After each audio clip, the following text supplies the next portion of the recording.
Here we go. Welcome to GrokTALK. We skipped last week for different reasons. We couldn't do it. So this is officially episode 4 or 5. I don't know. It doesn't really matter anymore. We number them when we're done. Okay, Skip says 5. So that's not a white supremacy symbol, is it? I have to be careful because you know how those crazy leftists are. There we go. Yes. This is French fries in sign language. It is also white supremacy. Okay. Especially if white. So I did not know that. What's one of those? Well, this is right. the a-hole. This is French fries. You gotta be careful. Ask the a-hole for French fries. Anyway, here we are. I did not know that, and I wish I still didn't know that. Great weekend. We're gonna start with. We're not even gonna tell you what we're gonna talk about. You'll just have to read it in the blurb before the audio segment. But Skip's here, Mike's here. We are all recording on a Thursday night. Just happened to be the night we could do it. And we're going to go. Skip's going to start. He's going to explain why he's holding a phone to his head. Yes, my 3-year-old grandson has this predilection for being a kleptomaniac. Anything that he wanders into a room and that catches his eye, he takes off with. And he's a stealthy little guy. Don't want to quite say thief yet, but he has no boundaries as far as who owns what. So I've lost my headset about 6 or 7 times already, and now he has made off with it for good. So the headset that Mike is currently wearing is the one I would normally have on, and now I get to buy an updated version because we can't find it in the truck, we can't find it in the Saab, we can't find it in any place in the house that we can think of. Have you asked Maybe Benjamin? You'll find it in a plastic tube in the backyard along with his gun supply. Not yet. You going to say, Steve? Did you ask Benjamin where it was? Oh, yeah, sure. That's, now we're back to the hand signs again. That's going to work. Hey, it might. Yes. When Zachary was little, he used to collect stuff and hide it behind his dresser. So he had a stash. Now, just as he is willing to pick stuff up, he is willing just to drop it. Unfortunately, when he drops it with the stuff that he takes from places he knows he's not supposed to be in, it usually gets dropped in a place we can't see. So behind something. Somewhere. Or in something. Or in something. Okay. Thankfully, it's too big to flush down the toilet.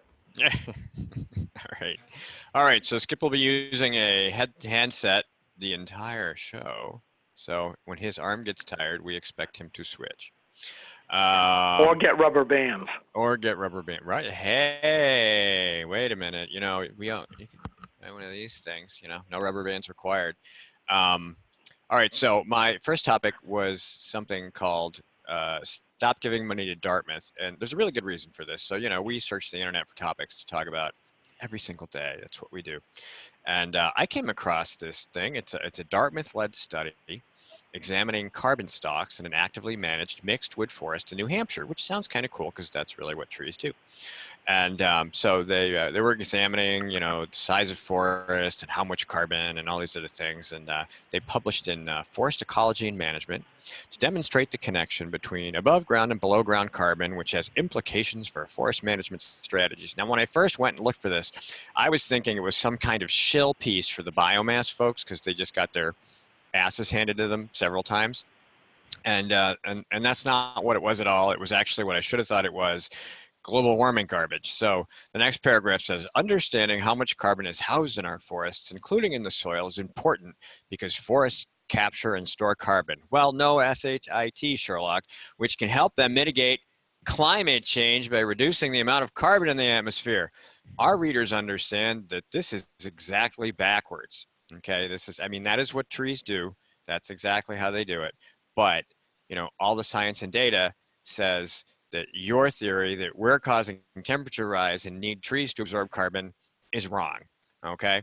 Higher than normal CO2 concentrations dramatically enhance the efficiency with which plants utilize water. Essentially, we need them, Plants need them. When there's more of it, we have more plants. They grab more CO2, yada, yada, yada, yada, yada. Okay. Sometimes as much as doubling it in response to the amount of CO2 in the air. So the more CO2 there is, the more sturdy these plants become. Induced improvements typically lead to the development of more extensive and active root systems, enabling plants to move to more thoroughly explore larger volumes of soil in search of things they need. Consequently, these soils lacking sufficient water and nutrients for good growth can still support dense concentrations of plants because of this atmospheric bounty that they have to support them. Elevated CO2 enables plants to better withstand the growth retarding effects of all sorts of environmental stresses, include soil salinity, air pollution, high and low air temperatures, airborne and soil-borne plant pathogens. In fact, CO2 enrichment can actually mean the difference between life and death for vegetation growing in extremely stressful environments. We've seen maps of greening of the earth in places in Africa and the deserts and jungles and places expanding into areas where normally you wouldn't have all that extra growth. And the growth is a response to the CO2, and the CO2 is a response to temperature. Temperature drives CO2, not the other way around. If you look at the CO2 ice cores, you'll note the amazing rhythmical similarities in the cycles that indicate very strong solar orbital influences on Earth.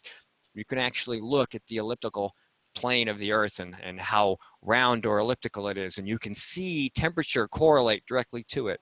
We know that temperature, we know that solar sunspot activity, cosmic rays, all these other things that affect glacials and interglacials, they're connected. They're all tied together. The science is there. There's literally thousands and thousands of pages of proof.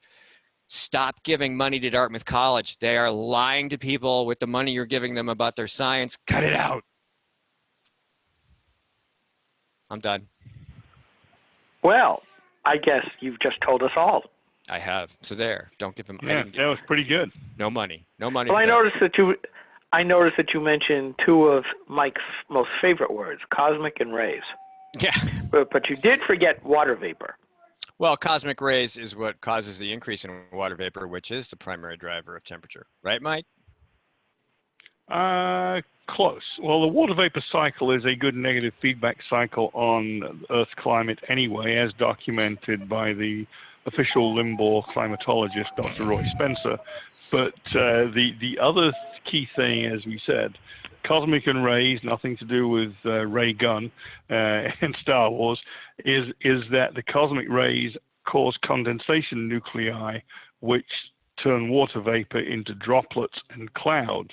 And this is those which reflect a lot of sunlight and heat from the Earth and therefore reduce the temperature.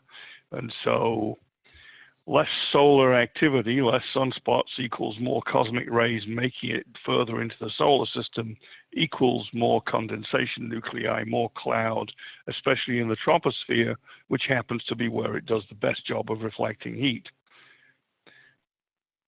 And so, and pair that up with the Earth passing in and out of the spiral arms of the galaxy, which also has an influence on cosmic rays, and you can actually calibrate the cycles of the ice ages just as well as you can calibrate small variations in temperature by the elliptical orbit of the Earth. There. Amen. More than you cared to know. No, nope, not more. No, they're all connected, and we are definitely entering into a cooled cycle, and people need to be prepared. And that's, of course, why I have said repeatedly that the crazy communists have gone nuts with their whole fear-mongering to convince people now to let them take control of the economy, because if it starts getting cold more often for longer, which it probably will, they got no chance in hell. People are going to be like, are you kidding me? So they are all in. They absolutely have to take the presidency. They have to take control of the government. They have to find a way to impose their draconian economic redistribution plan known as socialism, hidden under the umbrella of saving the earth, so that they can pretty much destroy America. And by the way, did you see the scare story of the last week? Which one? Only the rich, white, privileged classes will be able to afford coffee in the future, because climate change is going to wipe out coffee crops. Except if you refer to that Fisk job I did on the MIT's climate issue, they had this article in there which said, on the one hand, we've got genetic variations of coffee that are more drought and heat resistant and more bountiful. But what if they don't work? We'll run out of coffee. And that was how the article actually read, condensed to a couple of sentences.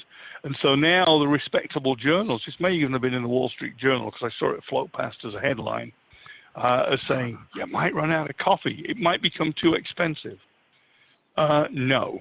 Aside from the fact stuff grows better with more carbon dioxide, as we have noted, and is more drought resistant due to that, they've got variants up their sleeves. And do you think the coffee growers are going to turn up their toes and quit growing coffee if they've already been breeding selective variants that can withstand heat, withstand variations in drought and humidity and so on? No, of course not. We're not going to run out of coffee. All right, any more than Malthus's theorems worked, or that guy in the 70s, Paul Ehrlich, the population bomb, who of course didn't win his bet with Julian Simon on things becoming scarce. We'll grow it in the Rocky Mountains in Canada. All right, we'll find a place to grow coffee. I don't think we have to worry about it.